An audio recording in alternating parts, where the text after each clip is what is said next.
Well, from my experience, and again, I'm not a doctor, but I've talked to a lot of doctors on this podcast, and the story that I keep getting is in America, if a doctor wants to be low carb, he pretty much gets left alone. There hasn't been a doctor that has been called on the carpet or had their medical license threatened because they've advised their patients to go low carb. But we've had a very high profile case in South Africa. We've had a very high profile case in New Zealand, right next to you, with Gary Fettke.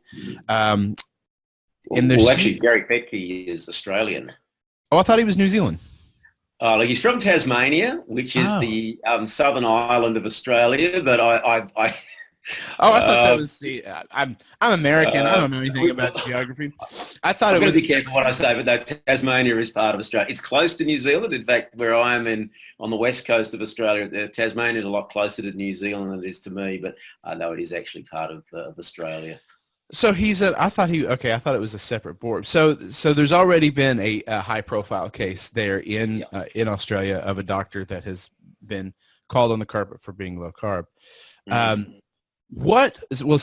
Since you guys are under that same board, has there been any kind of a change in attitude now that Gary Fettke has gone through all of this? Have you felt like maybe a little bit of the pressure is off, or do you really think that they're still kind of looking for a sacrificial goat for this? Look, Gary's case, which went for 4.5 years in the beginning, to his finally getting this case completely quashed and something unprecedented, which was an apology from the medical regulator. Yeah. Also this year, we've had the Dietitians Association president, who was involved with the part of the original complaint, step down. And we've also had the Dietitians Association just in the last couple of months very quietly say they're going to end their corporate partnership arrangements with some of the manufacturers of processed foods. There's been set up a group called Australian and New Zealand Doctors Talk Paleo, Keto and Low Carb. That's a Facebook group, and it's up to about 1,600 members.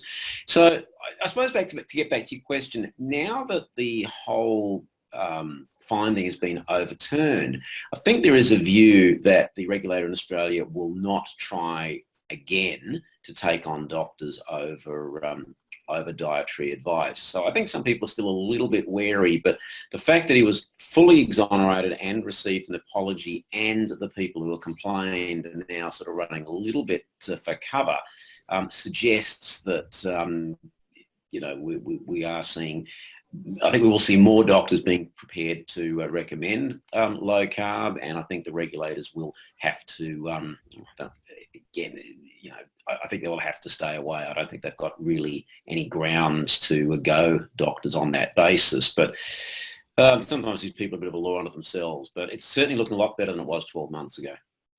Well, good. I hope that we can that things can progress and there can be a thawing of the of the the relationships between the rank and file doctors that are trying new things, and the people that are higher up that are kind of stuck in the old way of thinking. The old saying about science progressing one funeral at a time.